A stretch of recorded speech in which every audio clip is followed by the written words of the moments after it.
Hello very good morning guys. मैं महेश भारती आपका स्वागत करता हूं आपके अपने अनअकैडमिक चैनल पे। सबसे पहले तो मैं आपको स्वतंत्रता दिवस इंडिपेंडेंट डे की हार्दिक शुभकामनाएं देना चाहता हूं। मैं भगवान से यही इच्छा है कि हमारे देश को दिन दुगनी रात चौगुनी हमारे देश की प्रगति हो। अब मैं आपको धन्यवाद देना चाहता हूँ जिसने मेरे भारतीय अनअकैडमी चैनल को लाइक शेयर सब्सक्राइब किया है। जिसने भी नहीं किया है वो भी जल्दी कर ले। मैं बताना चाहता हूँ वीडियो के नीचे लाल कलर का निशान आएगा सब्सक्राइब का, उसको प्रेस करें। उसके बाद बेल आइकन आएगी, उसको प्रेस करें और आल पे प्रेस करें। इससे मैं जो भी वीडियो बनाऊंगा आप तक पहुंचती जाएगी। और अब पढ़ाई की बात पे आ जाते हैं। अपनी फर्स्ट यूनिट चल रही थी जिसमें मैंने करा दिया था आपको, उससे आगे ये अब मैं करा रहा हूँ आपको। अभी है संख्याओं के वास्तविक मान तथा स्थानीय मान। ये बहुत इंपॉर्टेंट है, ये क्वेश्चन एग्जाम में बहुत आते हैं लेकिन नहीं आता, बहुतों को नहीं आता है। कुछ भी नहीं बोलते जी, आप ध्यान से देखो। आपको बस बोर्ड पे ध्यान से देखना है, आपको सारे अच्छे से सब कुछ समझ में आ जाएगा। आपको सब कुछ समझा देखो। संख्या की वास्तविक स्थानीय मान। वास्तविक मान क्या होता है? जो मान कभी नहीं बदलता। वास्तविक मान क्या होता है? जो मान कभी भी नहीं बदलता। उसका जो रियल मान है और जो किसी भी कारण से बदलता नहीं, उसे ही वास्तविक मान कहते हैं। जैसे 2593 में 5 का वास्तविक मान क्या होगा? 2593 में 5 ये रहा। 2593 में 5 का वास्तविक मान 5। 5 का वास्तविक मान 5 होगा। जो रियल में होता है वही होता है। तो 5 का वास्तविक मान 5 तथा 3 का वास्तविक मान 3 ही होगा। मतलब वास्तविक मान का मतलब वही है जो उसका मान है 5 का 5, 3 का 3, 7 का 7 जो भी है। तो 5 का 5 होगा, 3 का 3 होगा। आई थिंक आपको समझ में आ गया होगा। ठीक है, अब देखो स्थानीय मान।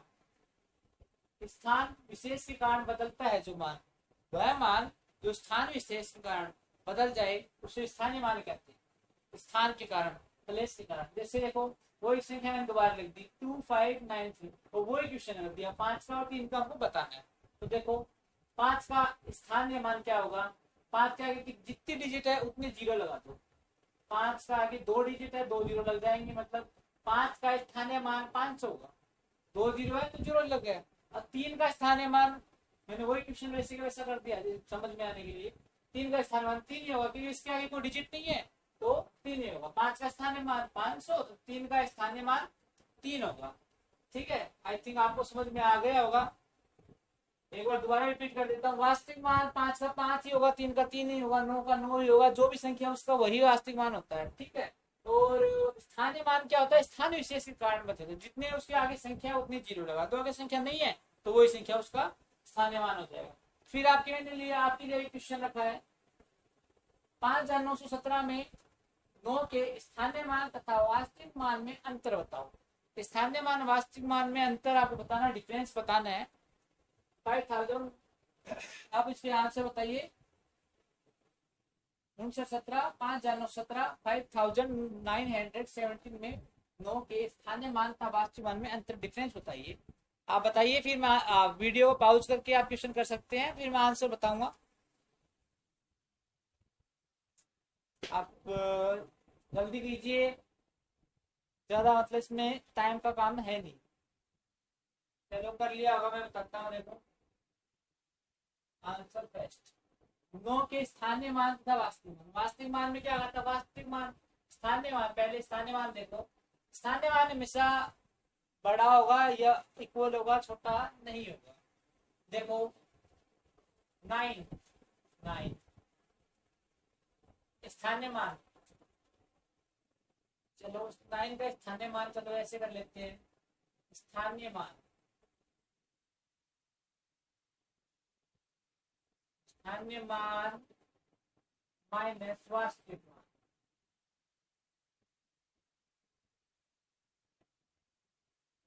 स्थानीय मान क्या होगा? 9 का है 9, कितने डिजिट है आगे? 2 डिजिट है, 2 जीरो लगेंगे। तो वास्तविक मान, वास्तविक मान 9 का 9 होगा। तो हो गया 900 माइनस 9, 900 माइनस 9, बताओ कितना होगा? ये तो बता दो। 891। 891 जिसका भी आंसर सही है, जिसका नहीं है वो अभी देख लो और ध्यान से पढ़ो। मैंने बहुत इजी अभी पढ़ाया था, अभी क्वेश्चन पूछ लिया, आपको बताना चाहिए था। कमेंट में बताना किसका सही है किसका नहीं है। ठीक है, आप स्क्रीनशॉट लेना चाहे स्क्रीनशॉट ले लीजिए, फिर मैं इसके आगे पढ़ाता हूँ। हेलो। हाँ, तो आपने कर स्क्रीनशॉट ले लिया होगा। आगे देखिए, संख्याओं के प्रकार। ये बहुत इंपॉर्टेंट है, इसमें सारे हर टाइप की संख्या आ गई है, नंबर्स आ गए हैं हर टाइप की। आप एक बार देख लो इसको। इसमें 11 टाइप की संख्या होती है, 11 टाइप की संख्या होती है, नंबर्स होते हैं। लाइफ टाइम इसका बहुत यूज है। इनके बारे में हमें ऐसे नंबर भी पता होना चाहिए। एग्जाम में इससे भर भर के क्वेश्चन आते हैं, चाहे वो स्कूलिंग हो, अकेडमिक हो या अनअकेडमिक हो। कंपटीशन में बहुत ज्यादा आती है इसमें, और ये हमेशा कंफ्यूज करते रहते हैं और इसमें हम भूल जाते हैं। ठीक है, तो आज सारी सारी संख्या आपको एक साथ करा रहा हूँ, आप बहुत ध्यान से देखो आप इसको। और मेरा वादा है आपसे कि आप ध्यान से देखोगे, यही जो भी पढ़ाया जाएगा यहीं पे याद हो जाएगा आपको। फिर भी आप घर पे देखोगे तो उसकी बहुत अच्छा रहेगा वो ज्यादा। एक बार घर पे दोबारा देख लिया करो। देखो, पहली संख्या प्राकृत संख्या है। प्राकृत संख्या इंग्लिश में कहते हैं नेचुरल नंबर। कौन सी होती है? एक से शुरू हो जाए सबसे पहले, 1 2 3 4 5, इन्फिनिटिव तक, अनंत तक चले जाए, अनंत तक चले जाए, एक से लेके अनंत तक प्राकृत संख्या कहलाती है। वैसे वेरी सिंपल है, मैं ज्यादा लंबा चौड़ा नहीं लिखा हुआ है, बस सिंपल है। एक से स्टार्ट हो जाए, 1 2 3 4 5 और अनंत तक चले जाए, ये क्या होती है? प्राकृत संख्या, नेचुरल नंबर। सेकेंड आ जाती है पूर्ण संख्याएं, जैसे होल नंबर कहते हैं इंग्लिश में। ये बस 0 1 2 3 4 5 अनंत तक। इसमें बस हमें ये याद करना है, प्राकृत संख्या में जीरो और आ जाएगा। पूर्ण प्राकृत संख्या के आगे जीरो और लगा दो, पूर्ण संख्या बन जाएगी। ठीक है, तो जीरो और लगा देंगे, बस ये याद रखना, जीरो से स्टार्ट होगी। ठीक है, पूर्णांक संख्या है, इसे इंटीजर नंबर भी कहते हैं। ये क्या, माइनस से लेके, जैसे कि अभी जीरो पे आ जाओ, जीरो से पहले -1 -2 -3 -4, जीरो जीरो से आगे तो जीरो से तो पूर्ण भी थी, बस इससे पहले माइनस की संख्या और आ जाती है। ठीक है, तो आपको याद रखना है, पूर्णांक में माइनस की संख्या आ जाती है। -1 -2 माइनस की कोई भी संख्या आ जाए तो पूर्णांक हो जाएगी। ठीक है, जीरो तक का तो पूर्ण, और जीरो भी नहीं आए तो प्राकृत। ऐसा है। अब धनात्मक देखो, धनात्मक संख्या पॉजिटिव नंबर। जीरो, जीरो के दाई साइड जितने भी नंबर हो धनात्मक संख्या लगाते हैं, दाई ओर के नंबर।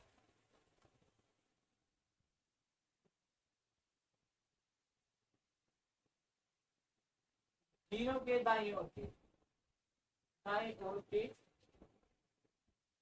सारे।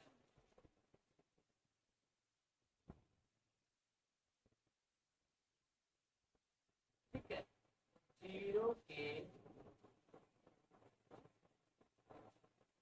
बाई ओर सारे।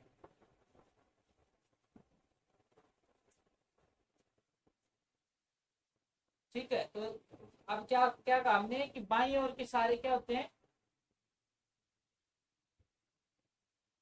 ऋणात्मक होते हैं, दाई ओर के धनात्मक होते हैं। अब आ गया जी, सम संख्या क्या होती है? Even number. अब इंग्लिश और हिंदी में बहुत ज्यादा कंफ्यूजन होती है, कभी इवन पूछ लेते हैं, हिंदी में याद रखता है, हिंदी वालों को हिंदी में, इंग्लिश वालों को हिंदी में, तो इनको याद कर लो कंटिन्यूटी में। सम विषम इवन ओड, सम विषम इवन ओड, सम विषम इवन ओड, सम का इवन, विषम का ओड। ठीक है, तो सम संख्या इवन नंबर क्या होता है? जो दो से पूर्णतः विभाजित हो, जो संख्याएं दो से पूर्णतः विभाजित हो, जैसे 2 4 6 8 10 12 14 16 आगे इंफिनिटी तक। ठीक है, उसे सम संख्या कहते हैं। विषम संख्या देखो, विषम संख्या ओड नंबर कहते हैं इसे इंग्लिश में, जो दो से पूर्णतः विभाजित न हो, जैसे 3 5 7 9, उसे क्या कहते हैं? विषम नंबर, ओड नंबर। परिमेय संख्या में आइए, परिमेय संख्या इसे रैशनल नंबर कहते हैं। इंपॉर्टेंट है, जो पी बटे क्यू के रूप में व्यक्त की जा सके वे सभी संख्याएं परिमेय संख्या कहलाती है। वे संख्याएं जैसे पी बटे क्यू के रूप में व्यक्त की जा सके परिमेय संख्या कहलाती है। जैसे पी व क्यू पूर्णतः है, जहाँ पी व क्यू पूर्णांक है, पी व क्यू पूर्णांक। पूर्णांक मैंने आपको बताया था, कुछ भी हो सकता है पूर्णांक, माइनस की संख्या भी हो सकती है, प्लस की भी हो सकती है। ठीक है, पी बटे क्यू पूर्णांक है जहाँ पे, तथा क्यू नॉट इक्वल टू, मैं बताया था आपको इक्वल करके कट कर देंगे, नॉट इक्वल टू जीरो, जहाँ क्यू की वैल्यू जीरो के बराबर नहीं हो सकती, मतलब जीरो नहीं हो सकती।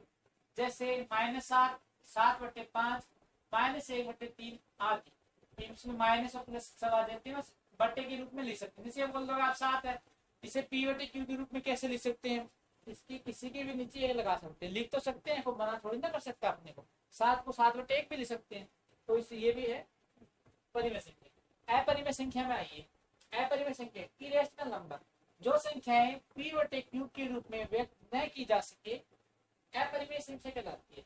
जैसे P, जहां P और Q पूर्णांक तथा Q not equal to zero, मैंने आपको बताया था। जैसे इसके अंतर्गत अंडर रूट की चीजें आती हैं, रूट की चीजें आती है, देखो √2, √5, √7 आदि, ठीक है। तो अपरिमेय संख्या कौन सी आती है, अंडर रूट वाली आती है, स्क्वायर वाली रूट की आती है। नंबर 10 भाज्य संख्या है। अभी तक आपको समझ में आ रहा होगा, एक बार दोबारा वीडियो को देख लिया करो, अगर किसी को ज्यादा जरूरत हो तो दोबारा चला के वीडियो को देख लिया करो, कोई दिक्कत नहीं है, पॉज करके समझ लिया करो, स्क्रीनशॉट तो ले ही लिया करो। आप स्क्रीनशॉट लेके और उसको पीडीएफ में कन्वर्ट करके आप फ्यूचर तक रख सकते हो, कभी भी एग्जाम के टाइम पर आप रिविजन कर सकते हो। भाज्य संख्याएं, कंपोजिट नंबर, भाज्य संख्या कंपोजिट नंबर वे सभी संख्याएं जिनका एक व स्वयं के अतिरिक्त कम से कम कोई एक कोई एक कोई एक गुणनखंड हो, भाज्य संख्या कहलाती है, ठीक है।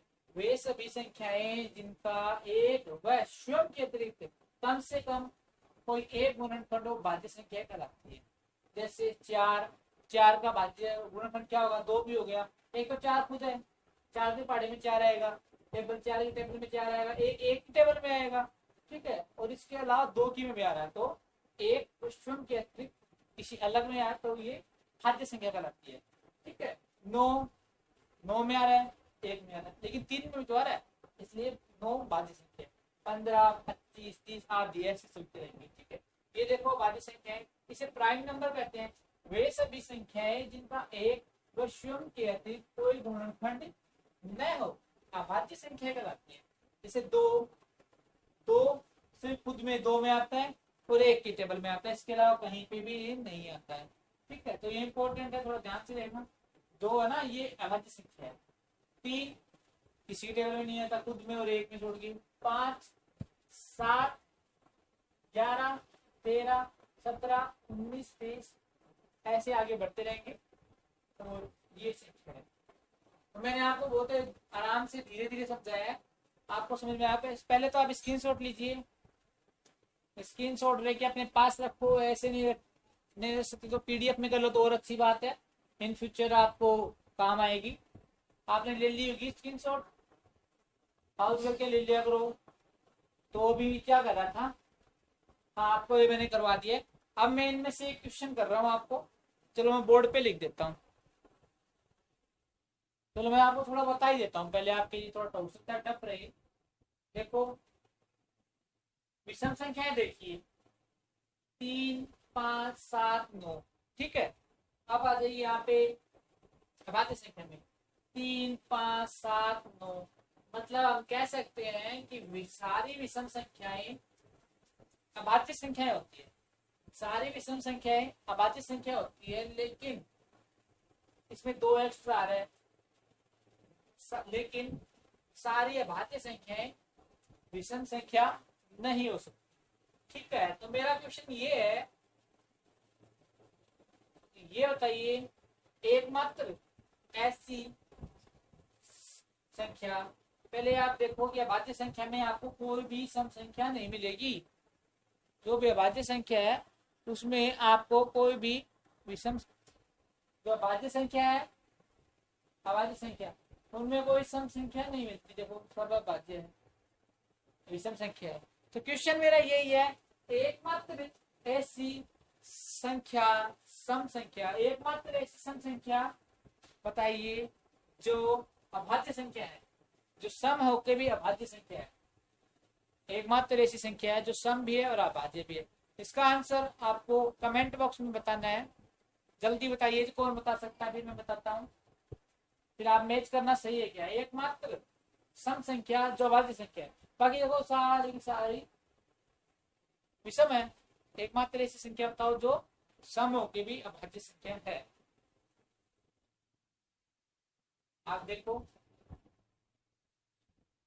सम होके भी, देखो ये सारी सारी विषम है, विषम है, विषम विषम विषम विषम। ये देखो यहाँ पे हमें दो मिल गया। दो एक ऐसी संख्या है जो सम संख्या है। तो एग्जाम में बहुत बार आ चुका है, एकमात्र ऐसी संख्या बताओ जो सम संख्या बताओ जो अभाज्य संख्या है, तो वो दो है। दो एकमात्र ऐसी संख्या है जो अभाज्य संख्या है। ठीक है, ऐसे निकल के आते हैं, इसको एकदम ध्यान से पूरा एकदम कंठस्थ होना चाहिए। चलो चलो देखिए नोट, सभी विषम संख्या अभाज्य संख्या है, लेकिन सारी, या फिर यहाँ पे सभी बोलो, लेकिन सभी अभाज्य संख्या विषम संख्या नहीं है। आजकल में थोड़ा पेपर टफ आता है तो उसमें पूछ लेते हैं, ऑप्शन दे देते हैं, ऐसे बड़े बड़े कथन दे देते हैं कौन सा सही है, तो उसमें से एक ये आएगा। आपको पता है तो आप इस क्वेश्चन को आराम से सोल्व कर लेंगे। सभी विषम संख्या अभाज्य संख्या है, लेकिन सभी अभाज्य संख्या विषम संख्या नहीं है। अभाज्य संख्या में दो भी आ जाता है जो कि विषम संख्या नहीं है। दो दो क्या है, ऐसा भी क्वेश्चन आ जाएगा।